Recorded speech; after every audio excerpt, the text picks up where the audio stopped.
ya, dia ada impact. Ini yang kita mahu bangkitkan. Dan saya berharap bila kita lihat senario, nah ini berbalik kepada anak muda. Ada AMK di sini, anak muda, YB Kumar, you masih muda, ya. Kita kena ingat antara pemutus dalam pilihan raya lepas, apa dia? Saya bagi statistik, ini dibuat oleh Malaysia Kini Lab dengan mudah. Pilihan raya lepas, kalau kita ambil hanya pemilih pengundi bawah umur 35 tahun, berapa kerusi Pakatan Harapan dapat?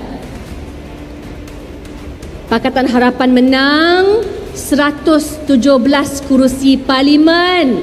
BN hanya menang 17 kerusi parlimen. Kalau orang muda keluar berbondong-bondong bawah 35 tahun untuk mengundi.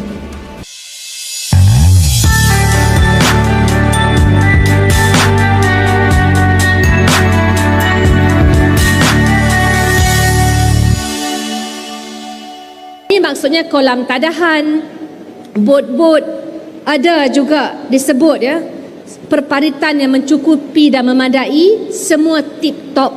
Kerana bila hujan turun tanpa henti, semalam tengah-tengah ceramah kat Kedah, Datuk prepare, saya tengah ceramah bersemangat, nasib baik saya dah habis ceramah.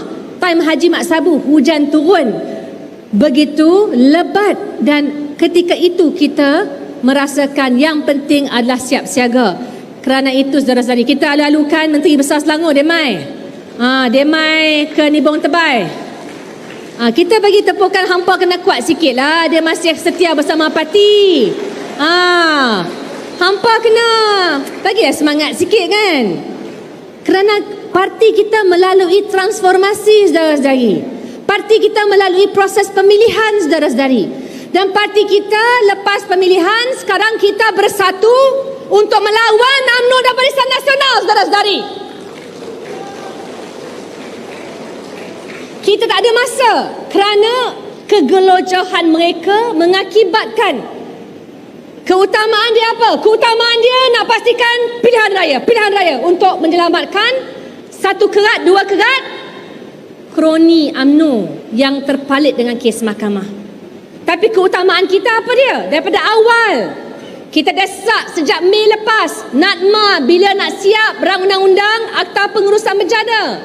Perdana Menteri janji 1001, tapi semasa sidang kecemasan, sidang di Parlimen, kita duk tunggu nak dengar 1001 perancangan nak selamatkan Malaysia daripada banjir. Yang dia buat, dia serang negeri Selangor. Dia guna medan Parlimen bukan untuk menyelamatkan nyawa, dia guna Dewan Parlimen untuk menyerang kerajaan negeri Pakatan Harapan.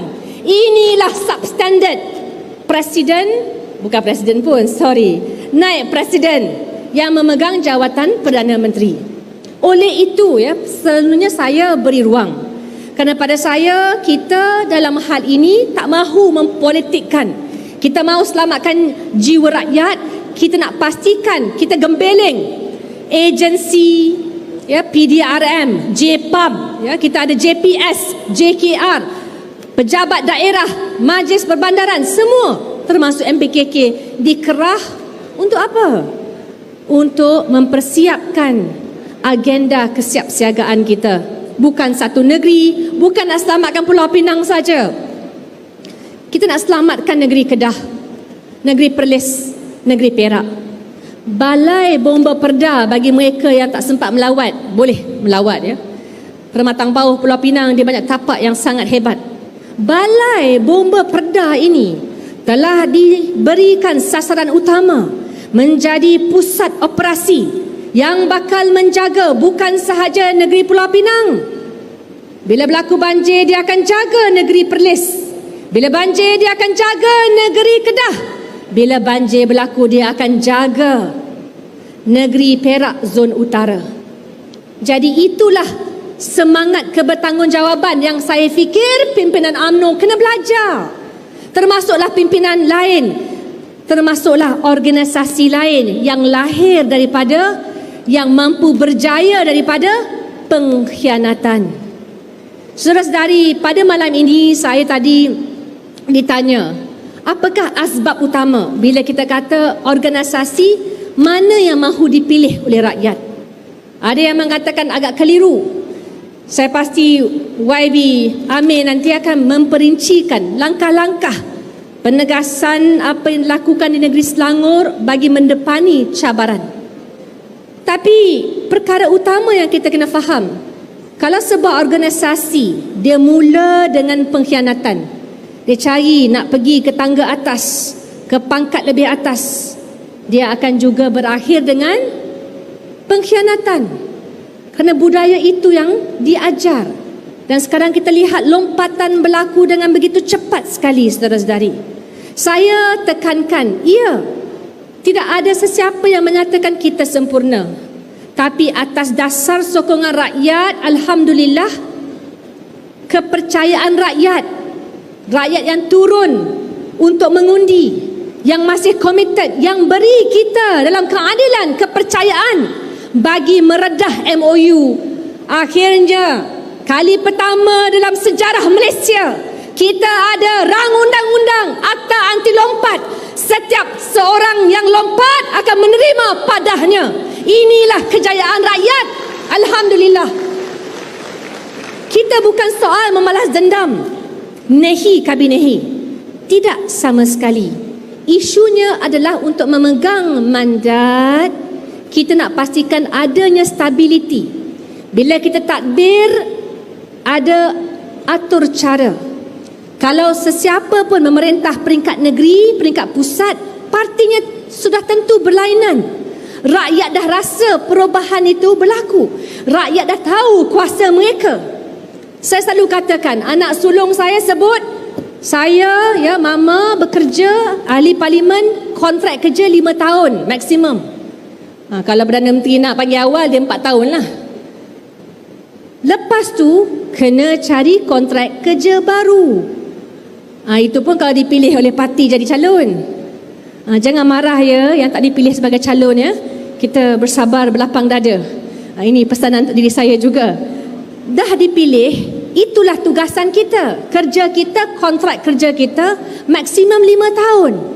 Dan inilah menjadi pusingan kerana akhirnya tanggungjawab kita sebagai pemimpin adalah untuk mengurus tadbir, menjaga kebajikan rakyat terbanyak. Saudara-saudari yang saya hormati sekalian, atas dasar itulah, ya, bila kita lihat kemelut yang melanda sekarang ini, setiap satu alasan yang diberikan oleh Menteri Kewangan, ini penting kerana saya nampak isu ekonomi negara tidak diambil serius. Ramai kalau di golongan masyarakat Cina, dia akan sebut perkataan hu li hu tu, ya. Ia maksud memang kelam kelibut. Betul Khairul? Ya. Egg-headed. Dan ini mengecewakan kerana bila masa mereka asyik salahkan tekanan luar. Saudara-saudari, memang kita tahu kadar inflasi akan naik. Tapi apa kata pakar? Pada peringkat fasa pertama, bila kita ada peluang untuk menyelamatkan IKS, apa yang berlaku? Bila kita ada peluang untuk bagi bantuan bagi golongan miskin, apa yang berlaku? Tahun 2019 dah digariskan paras garis kemiskinan yang baru, RM2,208. Itu paras yang baru. Tapi kerajaan yang sedia ada, bila saya buat kajian kemiskinan pelbagai dimensi di Matampau, kita dapati keluarga B40 mereka perlu kembali ke tangga lebih RM2,000 untuk hidup. Itu pun tak cukup. Jadi tangga 2,208 terkini. Kita pun tengok banyak ni je orang miskin terima duit. Jawab kementerian, termasuklah Kementerian Wanita. Sayang Datuk Seri Tuan Azizah Wan Ismail digantikan dengan menteri terkini. Ketika itu dijawab, kami masih kekal nak bagi bantuan untuk mereka yang bergaji RM1,169. Saya kata, tapi dah naikkan. Pakatan Harapan ketika itu dah naikkan. Kenapa you tak nak bagi, enggan bagi bantuan, sedangkan RM42 juta masuk ke akaun ahli politik? Kita pun tahu siapa. 6 bilion dia belanjakan tapi satu pun LCF tak sampai. Tak mampu. Dia kata apa? Kerana kita kena berjimat. Dana negara tak cukup. Maka walaupun sistem pentadbiran kaki tangan kerajaan sudah gariskan RM2,208, siapa yang dapat gaji bawah tersebut memang akan diberi bantuan. Kerajaan sedia ada masih kekalkan pada 1169. Berapa ramai hilang kerja semasa pandemik, berapa ramai dinafikan bantuan. Tapi inilah pendirian yang mereka beri, dan atas dasar itu kenapa kita marah sangat bila rasuah berterusan. Dia ada impak, ada kesan saudara-saudari. YB Sin datang angkat rodnya, ya. Dia ada impak. Ini yang kita mahu bangkitkan, dan saya berharap bila kita lihat senario. Nah, ini berbalik kepada anak muda. Ada AMK di sini. Anak muda, YB Kumar, you masih muda. Ya. Kita kena ingat antara pemutus dalam pilihan raya lepas. Apa dia? Saya bagi statistik. Ini dibuat oleh Malaysia Kini Lab dengan mudah. Pilihan raya lepas, kalau kita ambil hanya pemilih pengundi bawah umur 35 tahun, berapa kerusi Pakatan Harapan dapat? Pakatan Harapan menang 117 kerusi parlimen. BN hanya menang 17 kerusi parlimen. Kalau orang muda keluar berbondong-bondong bawah 35 tahun untuk mengundi. Tapi kalau kita guna keputusan yang sama dan ambil hanya mereka yang berumur 60 tahun ke atas. Ini bukan orang kita lah. Kalau Matampau lain lah, kan? Dia lebih tinggi semua sokong kita, insya-Allah. Tapi untuk 60 tahun ke atas seluruh Malaysia, kita lihat PH hanya menang 62 kerusi saja. BN menang 93 kerusi parlimen. Ini bermaksud kita kena gerakkan pengundi atas pagar. Kita tak boleh berputus asa. Kalau mereka rasa keliru, mereka rasa kecewa, kita kena tekankan. Selagi tak kalahkan UMNO, ya, selagi tidak pastikan kita menang, kemenangan kita pada pilihan raya lepas, saudara-saudari, kita menang 48 kerusi parlimen, tambahan 51 parliamentary seats. Kitalah yang terbesar. Hari ini Parti UMNO dengan 38 kerusi sahaja memaksa nak adakan pilihan raya.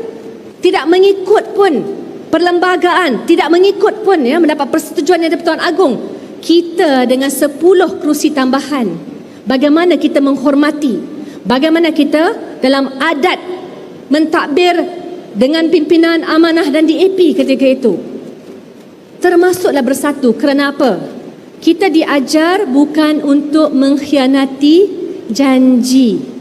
Maka insya-Allah kalau kita buat perkara dengan baik, dengan cara baik, tak zalimi orang, tidak mungkir janji, insya-Allah kita akan dipermudahkan dalam pilihan raya yang akan datang. Ingatan saya, saudara-saudari, sikit je lagi. Sikit je lagi. Sama ada menerusi Ayuh Malaysia, ceramah kita semalam di Kedah, ya, Rafizi juga malam ini di Sungai Petani. Kalau kita teruskan, kita bekerjasama, kita guna kekuatan kita. Mereka yang dah khianat tu tak apa, okey. Saya percaya dengan janji Allah Subhanahu Wa Taala. Kita fokus on maximizing our strength. Kita kena pastikan apa yang kita buat itu benar-benar boleh memenangkan bukan sahaja kami. Saya dah kata kontrak kerja kejap je. Ahli majlis kita, MPKK kita, semua penghulu kita, segala yang telah kita usahakan untuk peringkat negeri Pulau Pinang, saudara-saudari. Kenapa? Agenda kita tak nak tipu rakyat bila bercakap tentang pemberian bantuan. Tak nak bagi kadar rendah. Sementara saya ni dalam PAC, esok pun ada lagi mesyuarat jawatan kuasa kira-kira wang negara. Datuk People, biasalah you garang kan? Dia kena garang setiap masa. 6 bilion you kena garang. 4 tahun punya garang you boleh tahan ke? kena garang, lepas tu kena desak untuk dedahkan penerbitan audit forensik bagi LCS. You ingat free-free ke nak tunjuk berapa banyak mereka belanja? You ingat free-free ke dapat bukti? Laksamana, ya, Panglima Tentera Laut Malaysia mengakui yang minta ubah design tu siapa? Kalau bukan Presiden UMNO yang sedia ada. Minta ubah design last minute against Panglima Tentera Laut. Dan akhirnya apa berlaku? Dah belanja sebanyak itu, tapi nak menunjukkan perlunya ada ahli-ahli parlimen dan ruang untuk kita mempersoal perbelanjaan negara. Ini belum lagi laporan-laporan lain. Yang saya sedih adalah bila didedahkan satu demi satu, kita masih lagi berhadapan duit tak cukup. OPR naik mungkin kali keempat. Food security, YB SIM sebut tentang reformasi yang harus berlaku. Supaya apa? Boleh kita pastikan hasilnya membantu kita. Ada boleh kita bagi subsidi pada petani. Ternakan, sektor ternakan ayam pun macam mana kita layan. Our own produce, our own success stories. Telur sekarang menghadapi kekurangan bekalan. Cikgu Mus, you kena tahu lah benda ni. You kena tahu. Pasal kita kena pastikan kita sentiasa cakna tentang bekalan yang semakin berkurangan, tapi hakikatnya sebabnya adalah kerajaan gagal memberikan bantuan yang secukupnya pada fasa pertama. Nak cakap sekarang tekanan luar, tekanan negara lain, yang penting bila kita ada peluang untuk takbir, pelaburan, dokongan, subsidi yang kita berikan sendiri kepada negara dan sektor kita tidak memadai. Ini semua pakar ekonomi sebut, dan atas dasar itulah saya merasa sangat kecewa.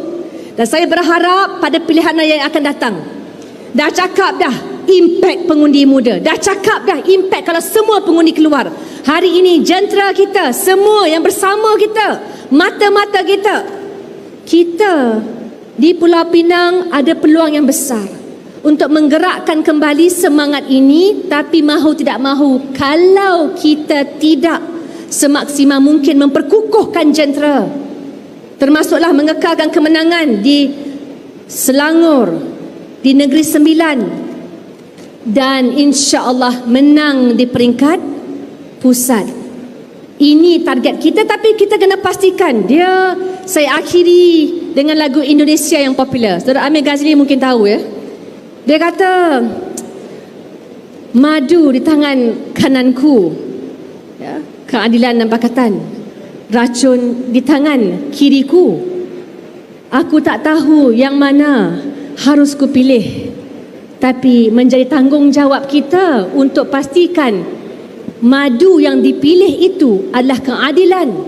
Menjauhkan diri daripada racun dan kawan-kawan sekroni dekatnya. Kerana racun tu bukan UMNO BN seorang. Dia ada anak beranak, dia ada adik-beradik dia. Ini menjadi tanggungjawab utama bagi semua dalam dewan ini. Boleh ataupun tidak? Tak dengar lah. Boleh ataupun tidak? Saudara Amir, you ada cakap boleh tak? Boleh ataupun tidak? InsyaAllah, saudara-saudari, saya percaya kita boleh, saya percaya kita boleh lakukan. Tapi ingat, the race begins now, dan isunya bukan semata-mata untuk menang. Kita mahu menang untuk menyelamatkan masa depan Malaysia. Terima kasih wabillahi taufiq wal hidayah. Wassalamualaikum warahmatullahi wabarakatuh.